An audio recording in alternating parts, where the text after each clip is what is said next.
আমরা আগের দিনে কার্বনের অর্গানিক কেমিস্ট্রি শুরু করেছিলাম। তাতে জৈব যৌগের বৈশিষ্ট্য বলতে আমরা কি কি বলেছিলাম?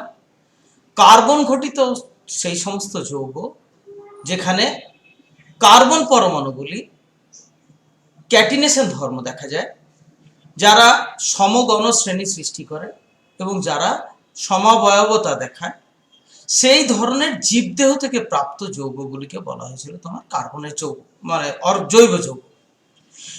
এই ডিসকাশনের যেখানে আগাচ্ছিলাম তাতে আমরা প্রথম দেখেছিলাম কি ক্যাটিনেশন ধর্ম, তাতে কার্বনের চেন সম্পর্কে দেখেছিলাম।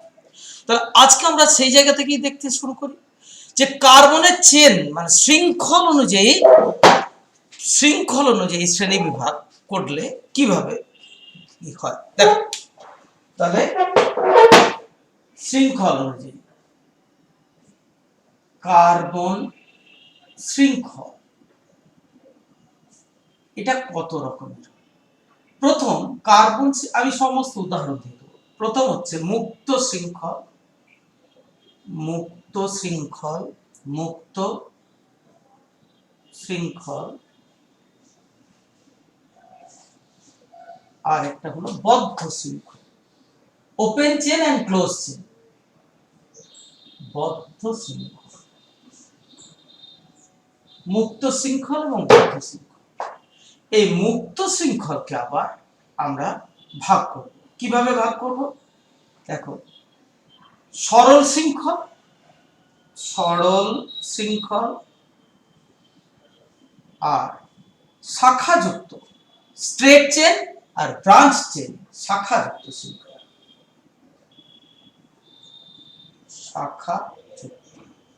শাখাযুক্ত শৃঙ্খল। ঠিক আছে, শাখাযুক্ত শৃঙ্খল আর ব্রাঞ্চ চেন। এই শাখাযুক্ত শৃঙ্খলকে আবার দুটো ভাগে ভাগ করা যায়। এগুলো আমরা আগের ক্লাসেই, মানে আমি টোটালটা করে দিচ্ছি। এটা হচ্ছে এক শাখাযুক্ত, এক শাখাযুক্ত আর দুই শাখাযুক্ত, দুই শাখাযুক্ত, দুই শাখাযুক্ত। এর বেশি আর শাখা হবে। এবার আমরা এই অংশটা আসি। বদ্ধ শৃঙ্খল যৌগকে আবার প্রথম তো দুই ভাগে ভাগ করা যায়।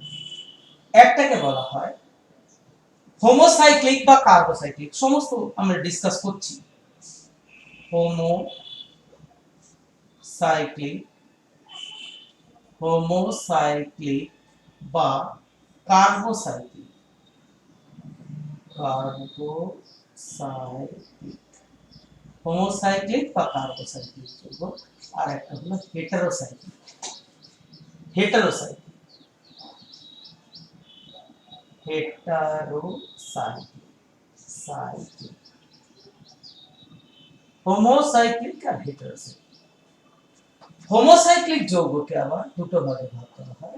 একটাকে বলা হয় অ্যালিসাইক্লিক আর একটাকে বলা হচ্ছে অ্যারোমেটিক। অ্যালিসাইক্লিক,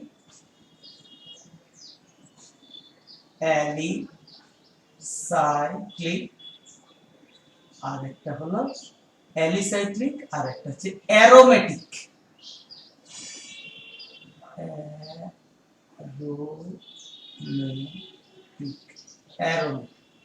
অ্যারোমেটিক আবার দুটো হলো ভাগ করা। একটা হচ্ছে বেনজিনয়েড অ্যারোমেটিক আর নন বেনজিন। বেনজিন সঞ্জাত, আপাতত এটাই থাকে। দেখো এবার এক্সাম্পল গুলো, এগুলো আমি নাম্বারিং করে দিয়ে প্রত্যেকটা এক্সাম্পল আমি দেখিয়ে দিচ্ছি। দেখো, এটা ধরো যদি 1 বলি, এটাকে 2, এটা 3, এটা 4, 5, 6। ঠিক আছে, এবার দেখো হেটারোসাইক্লিক যৌগেরও ভাগ আছে। হেটারোসাইক্লিক যৌগের প্রচুর গুরুত্ব। আমাদের ডিএনএ আরএনএ এর অন্যতম প্রধান উপাদান হচ্ছে নাইট্রোজেন ঘটিত হেটারোসাইক্লিক যৌগ। যখন আসছে তখন এবার উদাহরণগুলো আমরা দিতে শুরু করি। বোর্ড তো হবে না, সেই জন্য আমাকে মুছতে হবে। এবার তাহলে সরল শৃঙ্খল যৌগ, আমি জাস্ট আগের ক্লাসটাতেই সমস্ত সরল শৃঙ্খল যৌগ, শাখাযুক্ত শৃঙ্খল যৌগ যদিও দেখিয়েছি, তবু আমি আরেকবার দেখো 1 নাম্বার एग्जांपल, মানে সরল শৃঙ্খল যৌগের एग्जांपल গুলো দিয়ে দিচ্ছি। আমি অ্যাটলিস্ট মানে শৃঙ্খল হতে গেলে দুটো থেকে তিনটে থেকেই শৃঙ্খল হতে শুরু করে। একটু ছটা দিচ্ছি তাহলে, বা এই দেখো উদাহরণ দেখো, এইটা হচ্ছে সরল শৃঙ্খল। আমি কিন্তু কার্বনের চেন দেখাচ্ছি, এরকম এরকম ভাবে চলতেই যাবে চলতেই যাবে, 1 2 3 4 5, এই 6টা 7টা 8টা। তুমি কেবল বলছো আপনি 6টায় না, 6টার ব্যাপার নয়, লক্ষ লক্ষ কোটি কোটি পর্যন্ত। এই কারণেই তো আমরা প্রথম দিনই যখন পড়ানো শুরু করেছিলাম তখনই বলেছিলাম যে কার্বন প্রায় 12 লক্ষ ধরনের যৌগ উৎপন্ন করতে পারে।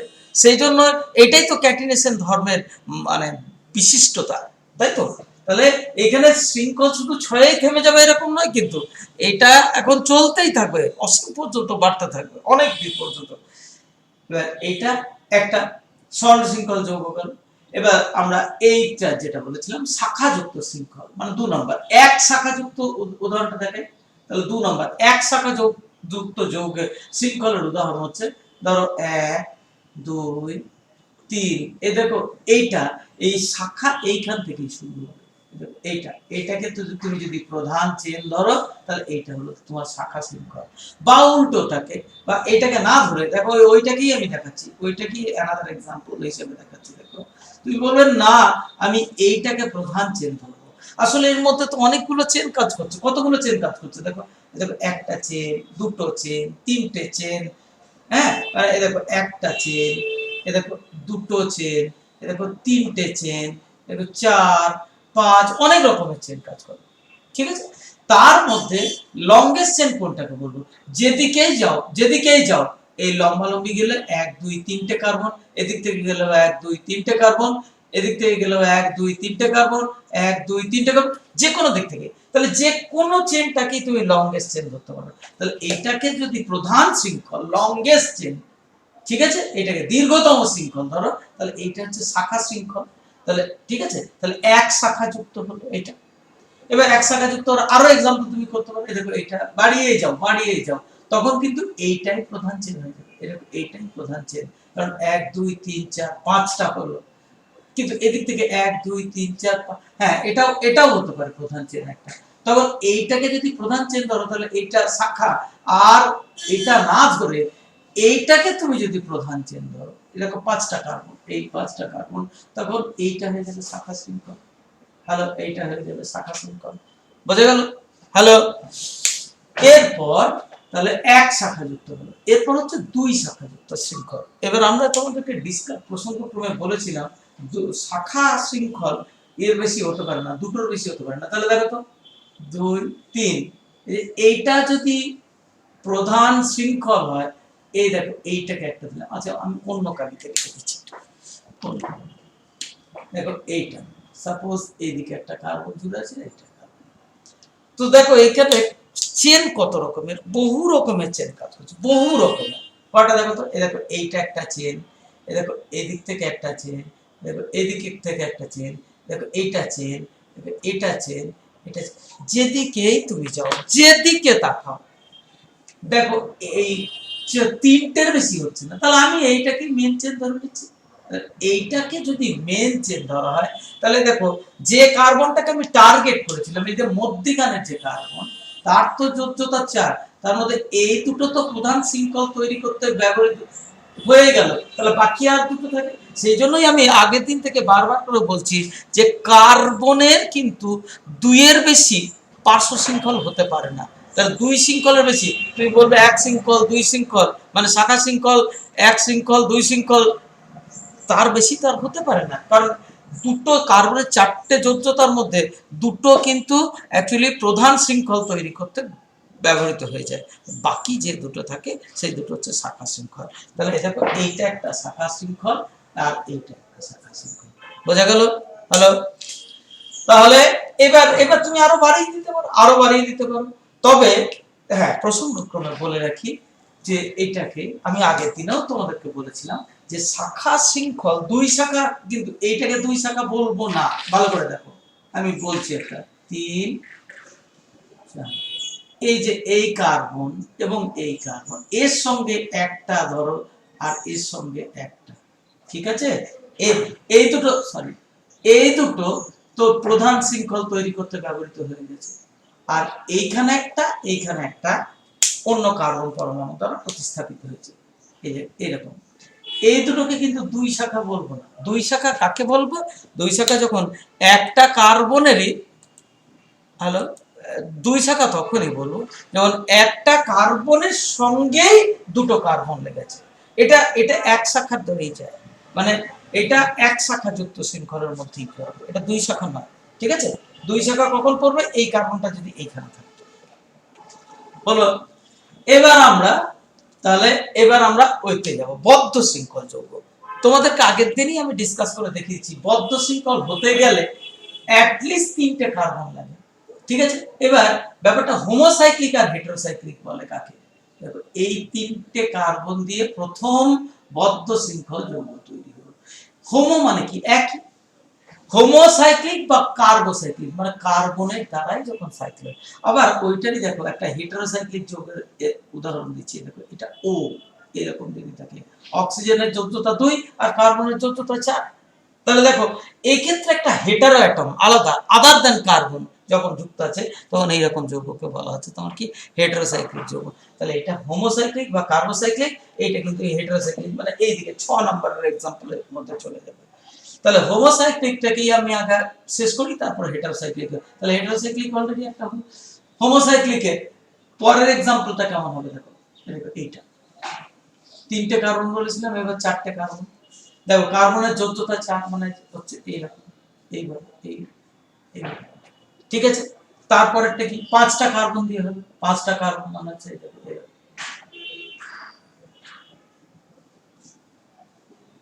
হয়েছে, এই দেখো এটা হচ্ছে 5টা কার্বন। হ্যালো, নেক্সট হচ্ছে তোমার দেখো 6টা কার্বন, 6টা।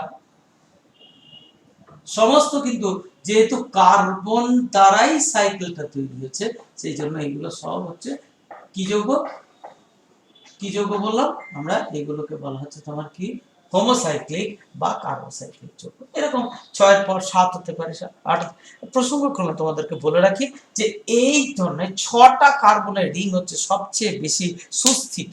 এটা বিজ্ঞানী বায়ার তার বায়ার স্ট্রেন থিওরিতে দেখিয়েছেন কি, যে 6 membered carbon ring is the most stable one. এই ঘটনাটা আমরা একটু ওই অ্যারোমেটিক যৌগ যখন আসছি তখন দেখবো। ঠিক আছে, তাহলে তুমি দেখলে হোমোসাইক্লিক বা কার্বোসাইক্লিক কাকে বলে। এবার এই দুটোর মধ্যে আবার এইখানে দুটো ভাগ রয়েছে, একটা একে বলে অ্যালিসাইক্লিক আর একটাকে বলে অ্যারোমেটিক। দেখাচ্ছি। তাহলে এই সাইক্লিক যৌগের মধ্যে এবার অ্যালিসাইক্লিক এবং অ্যারোমেটিক এই দুটো কিন্তু একই সঙ্গে পড়তে হবে। অ্যারোমা কথাটার উৎপত্তি হচ্ছে, অ্যারোমা মানে সুগন্ধ। এখন ঠিক সুনাকু ভালো লাগা খারাপ লাগার কথা পড়ে, মানে একটা বিশেষ চারিত্রিক গন্ধ। যেমন আমরা কয়েকটা জৈব যৌগের কথা, গন্ধের কথা উল্লেখ করছি, যেটা তোমাদের অত্যন্ত পরিচিত জিনিস। সাপোজ ধরো তোমার হচ্ছে, হ্যাঁ, সাপোজ তোমার ধরো হোমোসাইক মানে ধরো পেট্রোলের গন্ধ। ঠিক আছে, বেনজিন তোমরা চেনো না, হ্যাঁ, বেনজিন তোমরা চেনো না, পেট্রোলের গন্ধ, বেনজিনের গন্ধ। তারপর ধরো তোমার এই যে রাবার যে পোড়ানো হয় সেটার গন্ধ, লেবু মানে পাতি লেবুর পাতার মধ্যে যে গন্ধ, ইউক্যালিপটাস পাতার যে গন্ধ, সাইট্রোনিলা বলে, ষড়পঙ্ক বলে আমাদের দেশি গাছ পাওয়া যায়, ষড়ের মতো দেখতে। দেখবে অনেক সময় এই আজকাল সাদা ফিনাইলের যে বিশেষ একটা সুগন্ধ সেটা। ঠিক আছে, তো এই ধরনের যে সমস্ত গন্ধ সেইগুলোকে এইগুলোকে বলা হয়। আরো বলি, ধরো গোবিন্দভোগ চালের যে গন্ধ, পায়েস রান্না করার যে চাল হয় না, তার একটা বিশেষ গন্ধ আছে। ঠিক আছে, তারপর ধরো ভালো চা পাতার যে গন্ধ। ঠিক আছে, এইগুলো ভালো লাগা গন্ধ, এইগুলোকে অ্যারোমা বলা হয়, এইগুলোকে সেন্ট বলা হয় না। কি সুন্দর চা পাতাটার সেন্ট, এসেন্স, পারফিউম, এটা কিন্তু পারফিউম না, চা পাতার গন্ধ যতই ভালো হয় তুমি পারফিউম হিসেবে সেটাকে ব্যবহার করতে পারবে না। তাহলে এই ধরনের গন্ধ, এই চারিত্রিক গন্ধ, এইগুলোকে বলা হচ্ছে, তোমার পেট্রোলের গন্ধ অনেকের ভালো লাগে, অনেকের আবার খারাপ লাগে, তাই না? বেশিরভাগ লোকেরই ভালো লাগে। তাহলে এই ধরনের যে চারিত্রিক গন্ধ, এটাকেই বলা হচ্ছে তোমার কি অ্যারোমা। ঠিক আছে? তো প্রথম বিজ্ঞানীরা এই ধরনের চারিত্রিক গন্ধযুক্ত কিছু যৌগকে শনাক্ত করেছিলেন, যেগুলোকে অ্যারোমেটিক বলা হয়েছিল। ঠিক আছে? তো আমি দেখি এবার তাদের গঠন বিশ্লেষণ করলে কি দেখতে পাওয়া যায়। দেখ, তাহলে আমি আগে অ্যারোমেটিক যৌগের সংজ্ঞাটা বলছি। অ্যারোমেটিক, অ্যারোমেটিক যৌগ কাকে বলে?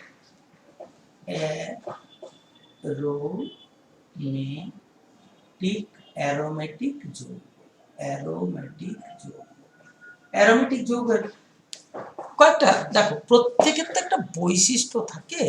তুমি এটাকে পেন কেন বলবে, এই জিনিসটাকে তুমি কেন পেন বলবে? এর বৈশিষ্ট্য, পেনের বৈশিষ্ট্য বহন করছে। তুমি যদি এটা মাটির তৈরি হতো, কাঠের তৈরি হতো, কিন্তু লেখা পড়তো না, সেটাকে তুমি পেন বলতে না। হুবহু একই রকম দেখতে, কিন্তু তার মধ্যে লেখা পড়ে না, তাহলে সেটা কি পেন বলবে? এটা মানুষের অনেক ভালো মৃৎশিল্পী এটা মানুষের রেপ্লিকা তৈরি করে দিল, মানে সে মাটি দিয়ে হোক বা শ্বেত পাথর দিয়ে হোক, সেটাকে কি তুমি আসল মানুষটা বলবে? বিদ্যাসাগর মশাইয়ের মূর্তি আছে, তাহলে তাকে কি তুমি বিদ্যাসাগর মশাই বলবে? তার মূর্তি বলবে। তেমনি তাহলে অ্যারোমেটিক যৌগ কোনগুলোকে বলবো?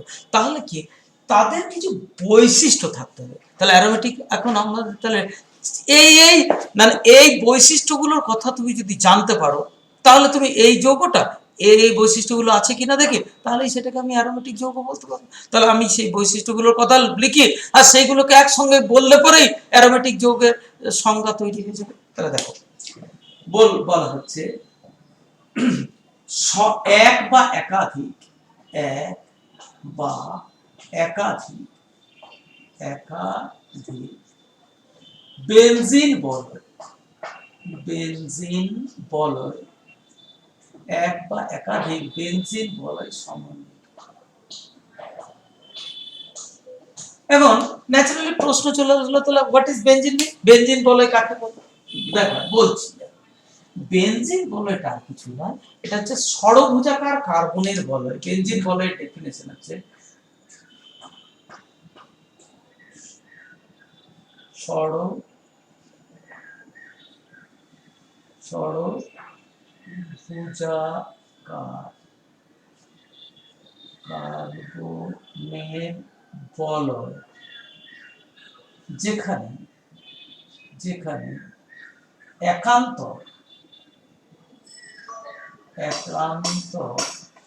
অবস্থান দ্বিবন্ধন বর্তমান তাকে বলা হয় ষড়ভুজাকার কার্বনের বলয়। হ্যালো, দেখো ষড়ভুজাকার কার্বন, ষড়ভুজ মানে ছটা, দেখো এটা সি, আমি দেখাবো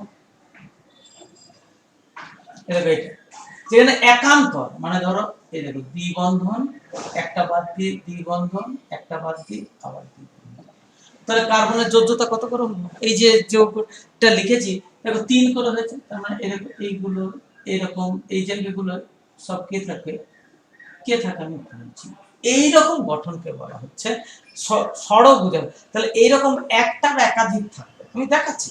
তাহলে আমি যেটুকু বললাম বেনজিন বলয়ের ডেফিনিশনটা বললাম আমি, আর তার একটা অন্তত স্ট্রাকচার দেখাবো। তাহলে এক বা একাধিক বেনজিন বলয় সমন্বয়ে বা সমন্বয়ে গঠিত। 2 নম্বর, খুব সুস্থিত এই যৌগগুলো সহজে জারিত হয় না, বায়ুর অক্সিজেন দ্বারা, কার্বন ডাই অক্সাইডের দ্বারা, সূর্যালোকের দ্বারা, মানে জারিত হয় না, বিয়োজিত হয় না, উবে যায় না, ইত্যাদি এরকম সমস্ত, যা স্থায়িত্ব খুব। ঠিক আছে? 3 নম্বরের বৈশিষ্ট্য হচ্ছে খুব সুস্থিত, চারিত্রিক গন্ধযুক্ত। ওই যে ভালো না খারাপ সেটা আমি লিখলাম না, চারিত্রিক कैरेक्टरिस्टिक्स में चारित्रिक सुगंध,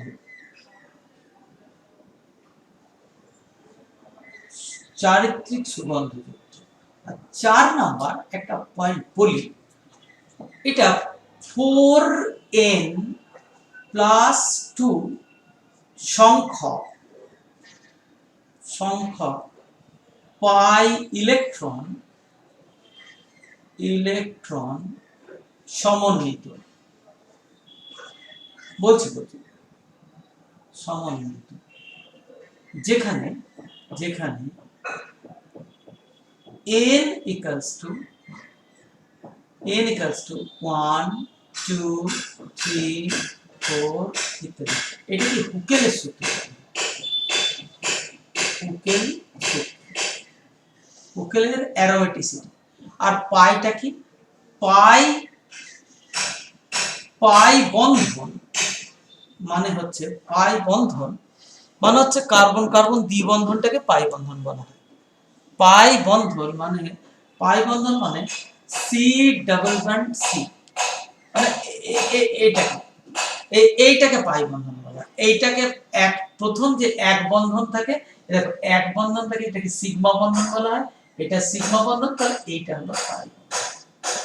ঠিক আছে, তাহলে কার্বন কার্বন দ্বিবন্ধন মানে এইটা একটা হলো গিয়ে তোমার কি বন্ধন, যেখানে ডাবল বন্ড থাকে, সি ডাবল বন্ড সি থাকে, একটা হলো গিয়ে তোমার এটা হলো গিয়ে সিগমা বন্ধন, আর এটাকে পাই বন্ধন। এটা একটু বড় ক্লাসে গিয়ে পড়তে হয়, সিগমা বন্ধন হয়েছে।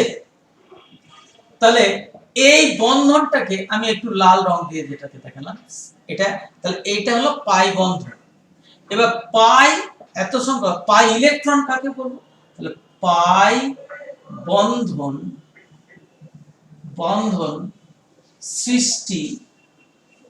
সৃষ্টিকারী ইলেকট্রন কে বলে পাই ইলেকট্রন।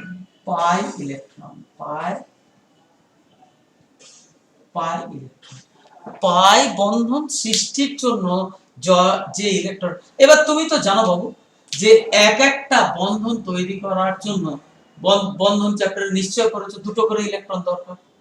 ঠিক আছে, তাহলে এই জায়গাতে দেখো পাই ইলেকট্রন কটা, দেখো এইটা যদি পাই বন্ধন হয় তাহলে পাই ইলেকট্রন দুটো, এখানে পাই ইলেকট্রন কটা, একটা বন্ধন তৈরি, তেমনি সিগমা ইলেকট্রনও দুটো হবে, কারণ দুটো ইলেকট্রনে এ একজন দিয়ে যে বন্ধন তৈরি করে সেটাকে সিগমা ইলেকট্রন বলা হচ্ছে। ঠিক আছে, এটা সিগমা ইলেকট্রন, আর পাই এটা এই ইলেকট্রন দুটো সিগমা বন্ড তৈরি করার জন্য যে ইলেকট্রন দায়ী থাকে সিগমা ইলেকট্রন, আর পাই বন্ধন তৈরি করার জন্য, তাহলে এই ক্ষেত্রে এক একটা পাই বন্ধনের জন্য দুটো করে ইলেকট্রন থাকে।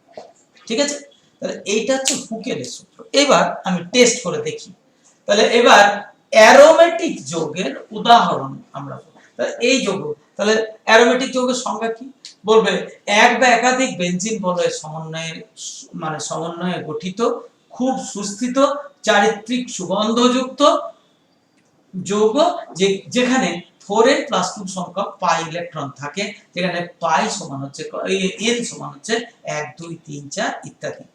এই শর্তগুলো যে সব যৌগ মেনে চলে তারাই হচ্ছে অ্যারোমেটিক যৌগ।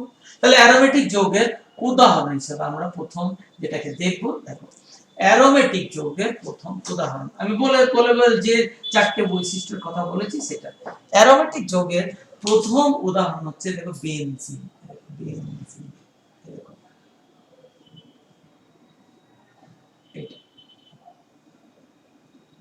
বেনজিন এটা H H H H, ঠিক আছে, দেখো বলো বাবু, দেখো এটা আমি এইটাই দেখি, এক্ষেত্রে বলো তো 4n+2 এটা সমান কত হবে, কটা পাই, দেখো পাই বন্ড কটা আছে প্রথম তো দেখো, আমি একটু লাল রং দিয়ে দিচ্ছি, এই দেখো পাই বন্ড, এটা হচ্ছে পাই বন্ড, এটা হচ্ছে পাই বন্ড। তাহলে বেনজিনের মধ্যে 3টে পাই বন্ড আছে, তাহলে পাই ইলেকট্রন কটা আছে, দেখো দুটো পাই ইলেকট্রন আছে 6টা, তাহলে 4 এই ক্ষেত্রে 4n + 2 = 6, তাহলে 4n = 4, তাহলে n = 1।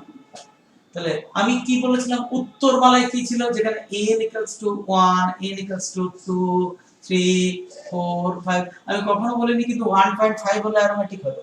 তাহলে এইটার যেহেতু বেনজিনে ক্যালকুলেশন করে দেখা যাচ্ছে বেনজিনের ক্ষেত্রে কত আসছে বলো, বেনজিনের ক্ষেত্রে কত মান এলো, কত এলো, বেনজিনের ক্ষেত্রে এলো n = 1, সেই জন্য এটা হচ্ছে একটা অ্যারোমেটিক যৌগ। ঠিক আছে, এরপরে দেখো, এরপরে পরের যৌগ, তাহলে এটা হলো বেনজিন, বেনজিনের সংকেত কি হলো C6H6। পরের একটা অ্যারোমেটিক যৌগের দেখাচ্ছি ন্যাপথালিন। সবাই দেখেছো তোমরা জামা কাপড়ের মধ্যে, বিশেষত যে শীতের জামা কাপড়ের মধ্যে রেখে দিতে হয়, যেগুলো মানে নির্দিষ্ট সময় পর ব্যবহার করতে হয়। দেখো এই পয়েন্টগুলো মানে এগুলো হচ্ছে সি, দেখো C C C C C C, এটা ভালো করে দেখো সি কটা হলো, দেখো 1 2 3 4 5 6 7 8 9, তাহলে C10 আর H কতগুলো হবে দেখো, এখানে একটা H থাকবে, এখানে একটা H থাকবে, এখানে একটা H থাকবে, এখানে থাকবে, এখানে কেউ থাকবে না।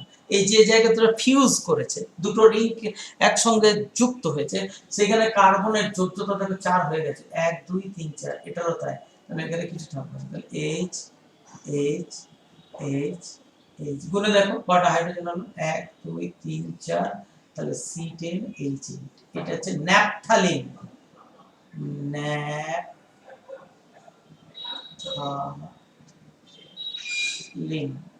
ন্যাপথালিন।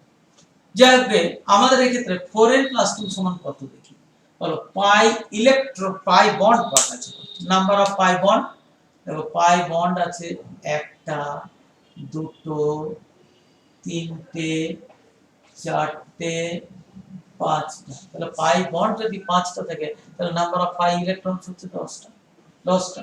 তাহলে 4n = 8, তাহলে n = 2, সুতরাং আমি যেহেতু n = 2, সুতরাং বলতে পারো অ্যারোমেটিক হলো। কুকেলের সূত্র অনুযায়ী এটা হচ্ছে একটা অ্যারোমেটিক যৌগ। পরের যৌগতে যাই, বেনজিন ন্যাপথালিনের পর, তাহলে দেখো এটা দুটো বেনজিন বলয় সমন্বয়ে তৈরি হলো, তাই না? এরপরে আরেকটা যৌগ দেখি, দেখো এইরকম তিনটে বেনজিন বলয় সমন্বয়, এই যৌগটার নাম হয়ে গেল, এই যৌগটার নাম হচ্ছে অ্যানথ্রাসিন।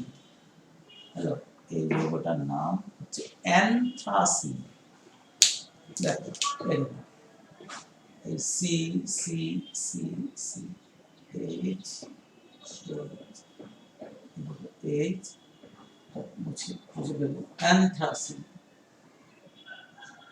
এটা ওই আলকাতরা ইত্যাদি ধরনের যৌগতে থাকে। দেখো সংকেত, দেখো সংকেত, দেখো 1 2 3 4, দেখো এখানে একটা হাইড্রোজেন থাকবে, এই জায়গাগুলো 2 3 4 এগুলো থাকছে না, তাহলে এইটা হচ্ছে কার্বন কটা দেখো তো, দেখো এইখান থেকে শুরু করছি, 1 এখান থেকে শুরু করছি, 1 2 3 4 5 6 7 8 9 10 11 12 13 14, C14 হাইড্রোজেন দেখো 1 2 3 4 5 6 7 8 9 10,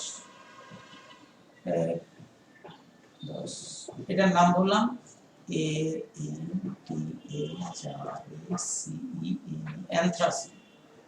এই অ্যানথ্রাসিন এই যৌগটার মধ্যে, অ্যানথ্রাসিন এই যৌগটার মধ্যে 4n + 2, এটা সমান সমান কত হচ্ছে 4n + 2, এটার মান দেখো 4n + 2 সমান কত হয় বলো, বলো পাই বন্ড কটা আছে, একটা দুটো তিনটে চারটে পাঁচটা ছটা সাতটা, সাতটা, তাহলে 7 × 14টা, 14, তাহলে 4n = 12, তাহলে n = 3, তাহলে n = 3 মানে এটা 3, মানে n = আমি কি বলেছি n = 1 হতে পারে, n = 2 হতে পারে, n = 3 হতে পারে, ঠিক আছে? তাহলে এটা হচ্ছে একটা তোমার অ্যারোমেটিক। তাহলে অ্যারোমেটিক যৌগের তিনটা পাতল উদাহরণ হলো বেনজিন, ন্যাপথালিন, অ্যানথ্রাসিন, এরপর আছে ফিনান্থ্রিন, ঠিক আছে? তারপরে সব আরো অনেক অনেক যৌগ, অনেক প্রচুর যৌগ আছে অ্যারোমেটিক। এবার আমি অন্য একটা কাছাকাছি দেখতে একই রকমের, কিন্তু অ্যারোমেটিক। দেখ আমি দেখাই, আমি এখন বলছি না, ধরো এইরকম একটা যৌগ,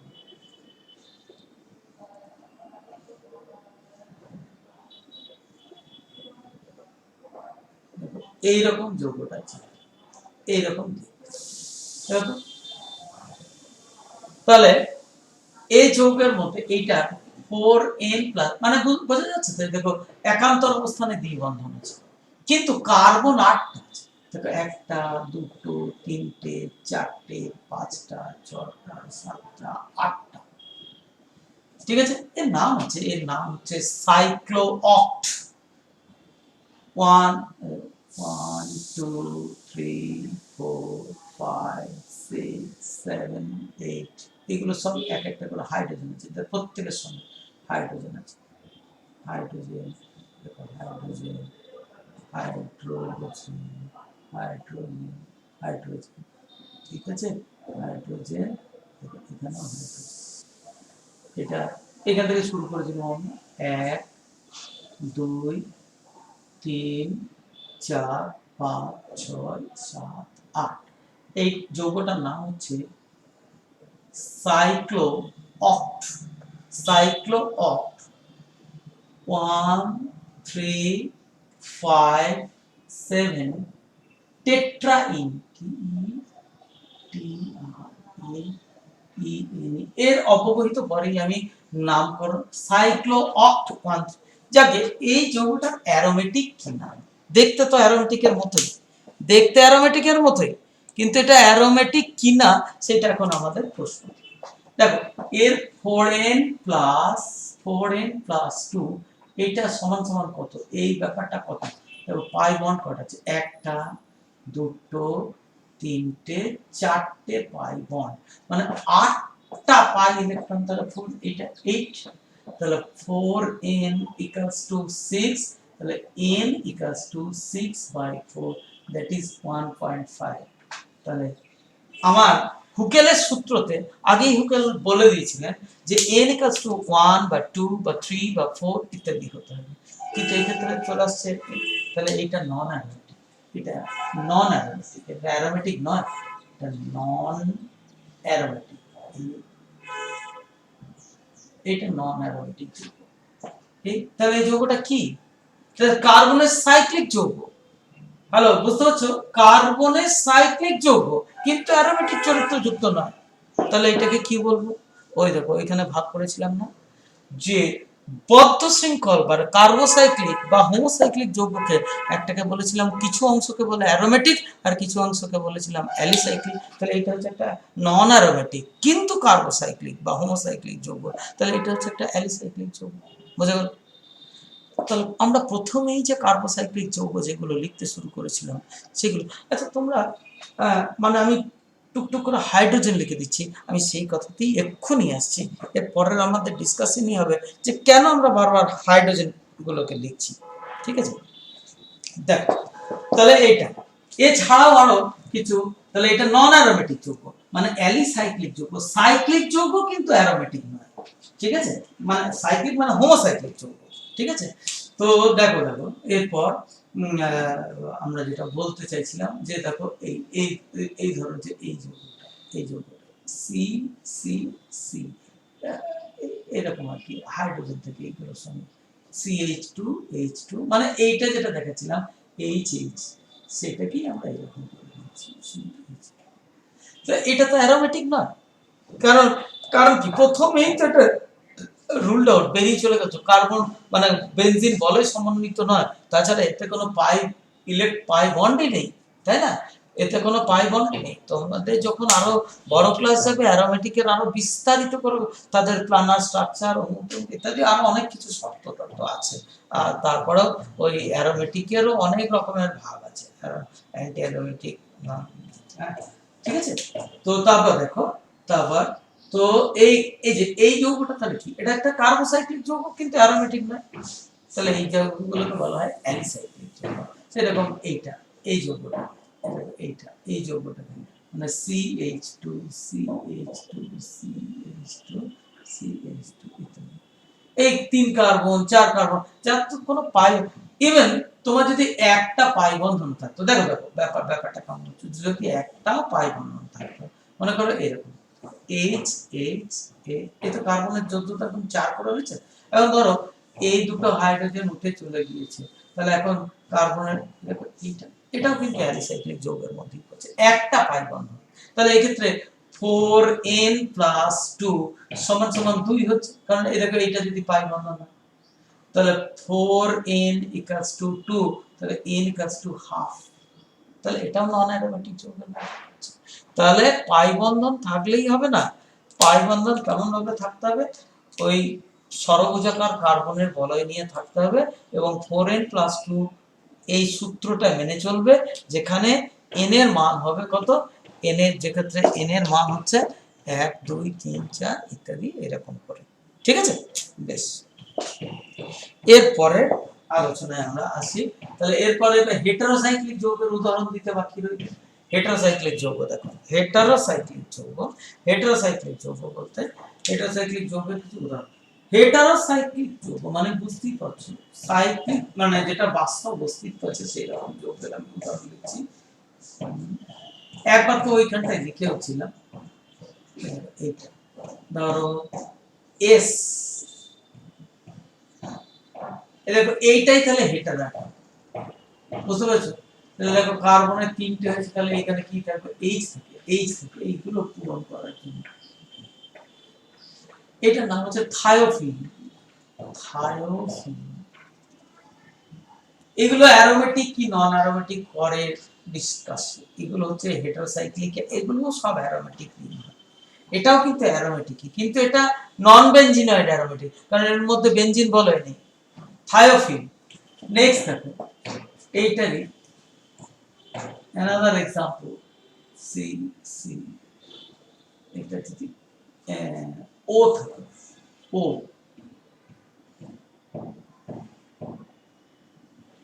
H এটাকে বলে ফিউরান,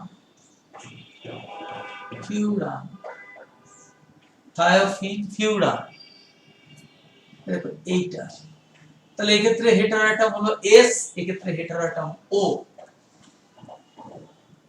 দেখো এইটা হেটার অ্যাটম N, ঠিক আছে? এইটা, এটার নাম হচ্ছে পিরিডিন,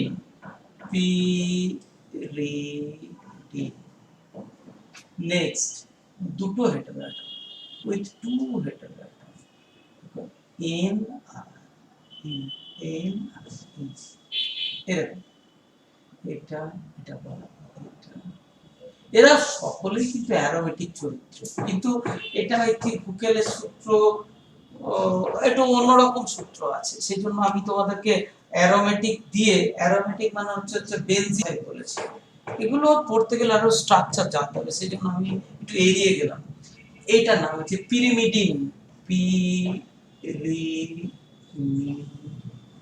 এটার নাম তোমরা শুনে থাকবে জীবন বিজ্ঞানে, পিরিমিডিন, পিউরিন, ঠিক আছে? এইগুলো থেকে ডিএনএ আরএনএ ইত্যাদি তৈরি হয়, তাহলে সেই সমস্ত যৌগ, তাহলে এইগুলো হয়ে গেল তোমার কার্বন শৃঙ্খলের যে হেটারোসাইক্লিক যৌগ তার উদাহরণ। এখন এবার আমরা দেখব যে জৈব যৌগে কত ধরনের মৌল উপস্থিত থাকে। জৈব যৌগে প্রধানত 3 ধরনের মৌল উপস্থিত থাকে। দেখো তো, জৈব যৌগ উপস্থিত মৌল সমূহ, তাহলে জৈব যৌগে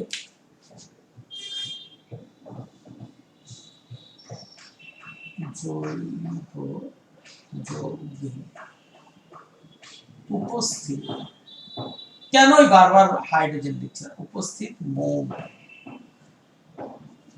এটা জৈব যৌগের প্রধানত 3 ধরনের। একটাকে বলা হচ্ছে ম্যান্ডেটরি, মানে প্রধান মৌল,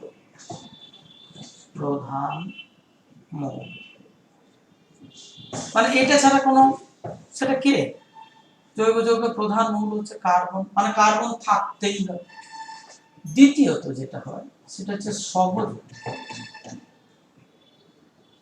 সহযোগী মৌল, মানে সহযোগী মৌল, ওর সঙ্গে তো কাউকে একটা লাগে, সেটা হচ্ছে হাইড্রোজেন, মানে সেটা হচ্ছে হাইড্রোজেন। 3 নাম্বার হচ্ছে বিশেষ মৌল। সবাই বাকি সব থাকে না, বিশেষ কিছু মৌল থাকে। বিশেষ মৌল, বিশেষ মৌলের মধ্যে কে কে পড়ে দেখো। বিশেষ মৌলের মধ্যে নাইট্রোজেন, সালফার, অক্সিজেন, ফসফরাস এবং এক্স মানে হ্যালোজেন। হ্যালোজেন বলতে কে কে? Chlorine, bromine, iodine. Mainly fluorine খুব কম, কারণ তোমরা জানো ফ্লোরিনকে হ্যালোজেন বললেও পর্যায় সারণী নিশ্চয় পড়ানো হয়েছে, সেক্ষেত্রে ফ্লোরিনকে সুপার হ্যালোজেন বলা হয়, কারণ ফ্লোরিনের ধর্ম আর 5টা হ্যালোজেনের থেকে কিন্তু আলাদা। ফ্লোরিনকে সুপার হ্যালোজেন বলা হয়। তা ফ্লোরিনের তড়িৎ ঋণাত্মকতা এই পর্যায় সারণীতে যত মৌল আছে তাদের মধ্যে সবচেয়ে বেশি। সেজন্য কার্বনের সঙ্গে ফ্লোরিনের বন্ধন হলে ফ্লোরিন সমস্ত ইলেকট্রনকে তার নিজের দিকে টেনে নেয়, তার ফলে কার্বনের সঙ্গে কার্বনের যে সমযোজী চরিত্র সেটা বিঘ্নিত হয়ে যায়, সেটা নষ্ট হয়। তাই ফ্লোরিনের সঙ্গে সহজে জৈব যৌগ বিশেষ দেখা যায় না, করা যায় বিশেষ প্রোটেকশন নিয়ে করতে হয়। ঠিক আছে, এই যে ধরো এখন কোভিড প্যান্ডামিক চলছে, তাহলে কোভিডের কাছাকাছি যেতে মানে যেতে মানুষকে মানা করছে, তাহলে ডাক্তারবাবুরা কি যাবেন না? তাহলে ডাক্তারবাবুরা তো তাদেরকে চিকিৎসা করছেন, তাহলে বিশেষ ব্যবস্থা নিয়ে পিপি ড্রেস পরে প্রোটেকশন নিয়ে যাতে ওই কোভিড তাদের মধ্যে না সংক্রমিত হতে পারে, সেই রকম বিশেষ কিছু ব্যবস্থা গ্রহণ করে কি তৈরি করা হয়? ওই ফ্লোরিন মানে জৈব যৌগের ফ্লোরিন গঠিত যৌগ তৈরি করা যায়। যাবে এই গেল। আর এছাড়াও দেখো কিছু ধাতু থাকে, কিছু ধাতু মানে ধাতু সমন্বিত কিছু ধাতু থাকে, তখন কিন্তু এই পিওর জৈব যৌগ না থেকে তার চরিত্র একটু পরিবর্তন করে তখন তাকে বলা হয় জৈব ধাতব যৌগ। জৈব ধাতব, জৈব ধাতব যৌগ খুবই ইম্পর্টেন্ট। এই সমস্ত কিছু ধাতু থাকে, সেই ধাতুগুলো জৈব যৌগে যখন উপস্থিত থাকে তখন না শুধু জৈব যৌগ না বলে তাদের নাম বলা হয়। যেমন সেক্ষেত্রে কে কে থাকে, যেমন ধরো আয়রন থাকে। আয়রন কোথা থেকে? হিমোগ্লোবিনের মধ্যে। আমি একটু মুছলাম এখানটায় জায়গা পাওয়ার জন্য। যেমন আয়রন Fe থাকে হিমোগ্লোবিন, হিমোগ্লোবিন রক্তের মধ্যে। কপার থাকে হিমোসায়ানিন,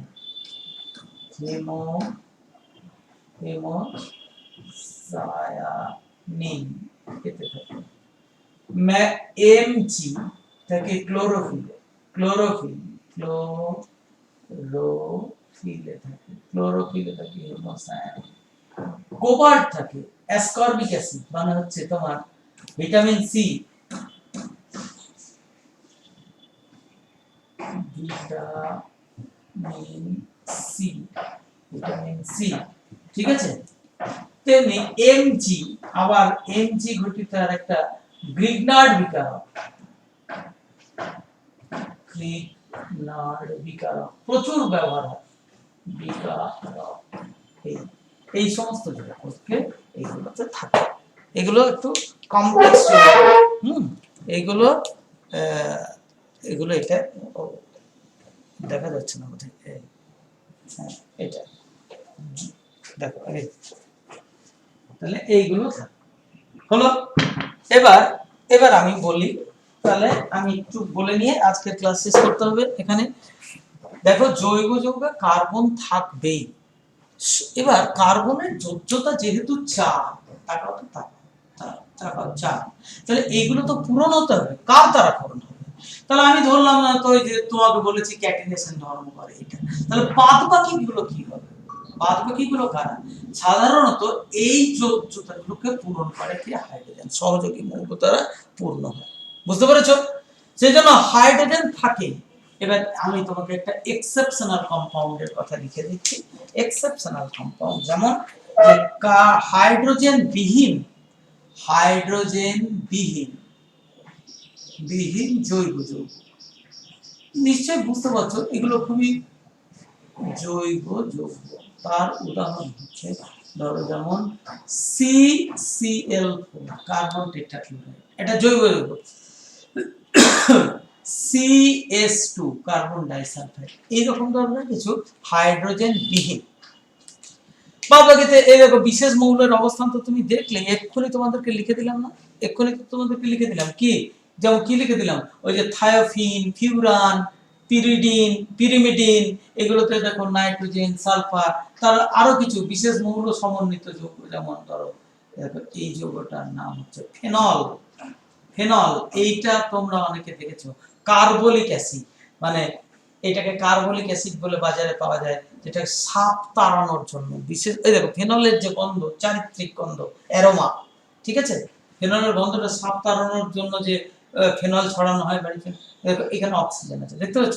ধরো যেমন এইটা, এটা যেমন ধরো আরো ধরো মনে করো NH2, এটাকে অ্যানিলিন বলে, অ্যানিলিন, ঠিক আছে। এইটা এখানে নাইট্রোজেন আছে, তুমি ধরলে সে কার্বনের চেনে ডাইরেক্ট নাই বা থাকলো, কিন্তু আছে তো, কার্বনের সঙ্গে নাইট্রোজেন যুক্ত হয়ে আছে তো। তারপর আমি কি বলেছি, কার্বনের সঙ্গে থাকে, মানে এইটা থাকে, এইগুলো থাকে, এইগুলো থাকে, সবাই কিন্তু কার্বনের সঙ্গে থাকে। হ্যাঁ, এগুলো সবাই কিন্তু কার্বনের সঙ্গে থাকে। NH2, OH, NH2, তারপরে ধরো আমি এখন বলছিলাম NO2, নাইট্রোবেনজিন, এটা একটা খুব ভালো দ্রাবক।